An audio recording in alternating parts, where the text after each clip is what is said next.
Yang terhormat Bapak-bapak, Ibu-ibu, salam Pancasila. Bapak-bapak, Ibu-ibu yang melihat video saya ini, tolong jangan lupa subscribe, like, dan di-share. Sifatnya gratis. Saya akan mengomentari Joko Chandra melarikan diri. Jadi sumber saya dari YouTube dan Metro TV. Kalau saya lihat, saya menonton YouTube ini, ada di sini pendapat daripada pengacaranya Joko Chandra dan para ahli hukum dan yang lainnya itu.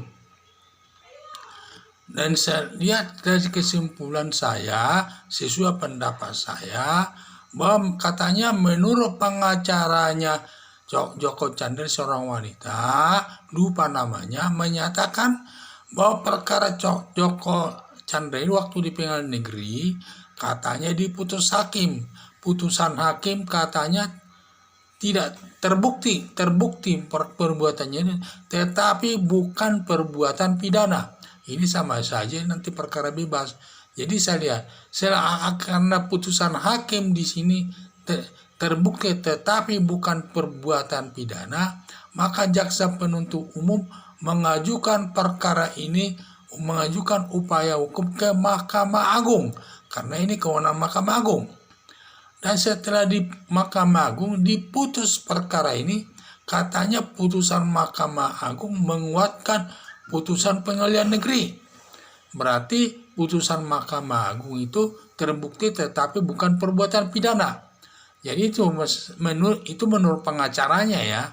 Tetapi yang aneh saya lihat, kalau memang itu perkaranya terbukti tetapi bukan perbuatan pidana, ibarat ini bebas, tidak bisa dituntut lagi, tetapi kenapa dia mengajukan peninjauan kembali?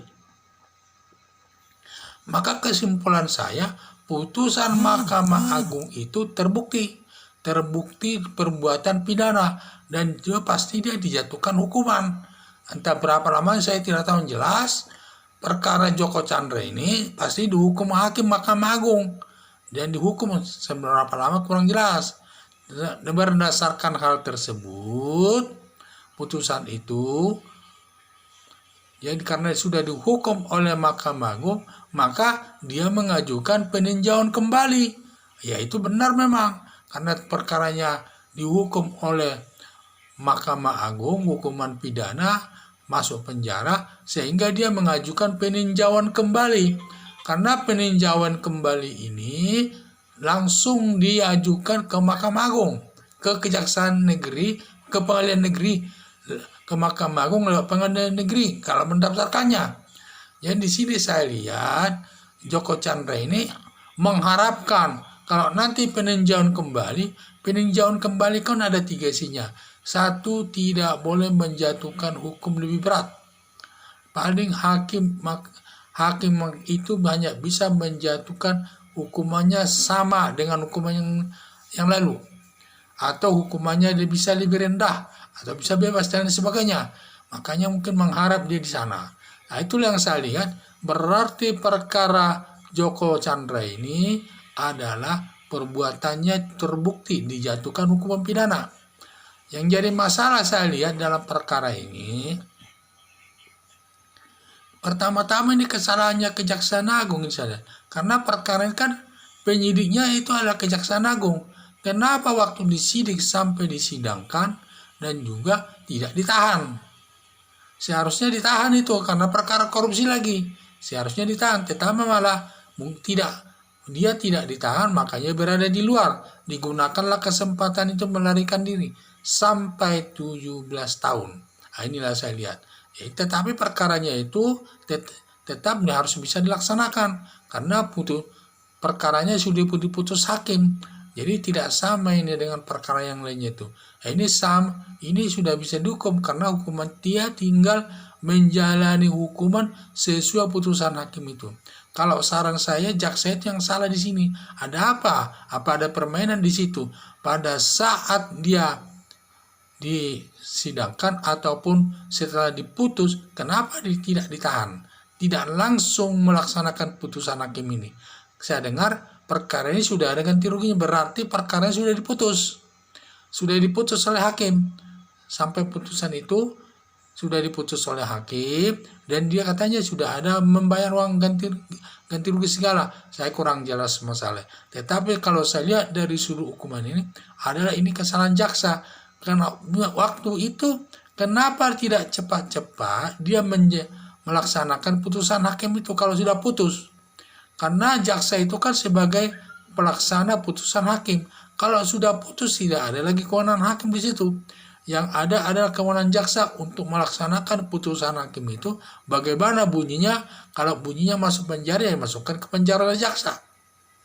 Kalau dia ada denda, uang pengganti ditagih oleh kejaksaan. Jadi itu yang saya bilang, dia di sini siapa yang salah? Jadi perlu di sini Kejaksaan Agung, perlu jaksa agung memeriksa jaksa yang menangani perkara tersebut. Di mana letak permasalahannya itu?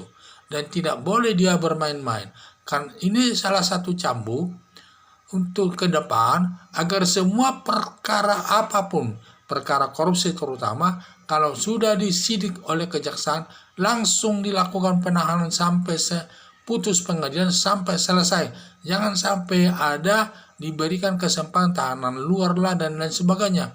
Itu sama juga memberikan kesempatan orang yang korupsi melarikan diri. Apalagi mereka punya uang dan lain sebagainya. Ya ini yang saya lihat mengenai pengacaranya ini. Pengacaranya kan ikut mendampingi tersangka katanya ke pengadilan negeri untuk mendaftarkan peninjauan kembali tersebut. Berarti pengacaranya itu tahu di mana posisi daripada tersangka Joko Chandra ini. Seharusnya pengacaranya harus melaporkan Joko Chandra ini di mana dia berada, terutama dilaporkan kepada jaksa atau ke polisi supaya dilakukan penangkapan.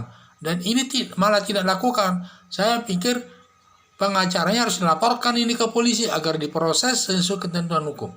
Karena kalau ada buronan atau melarikan diri, kalau sudah ditetapkan dia sebagai tersangka, setiap orang yang mengetahui keberadaannya wajib melaporkannya kepada pihak yang berwenang.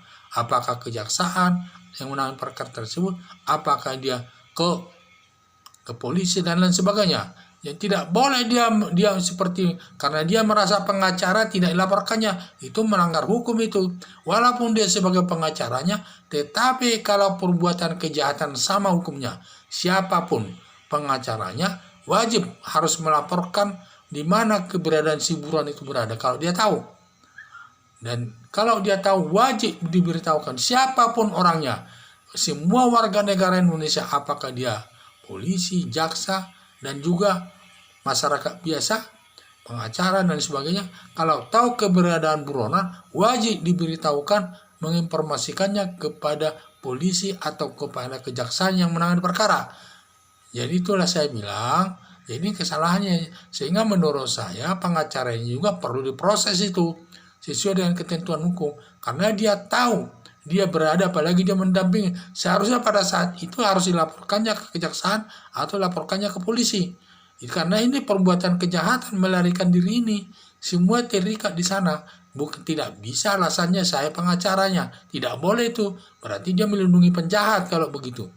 Boleh kita membela, tetapi hal-hal soal kejahatan tidak boleh dilindungi oleh pengacara apapun alasannya. Sekian dan terima kasih.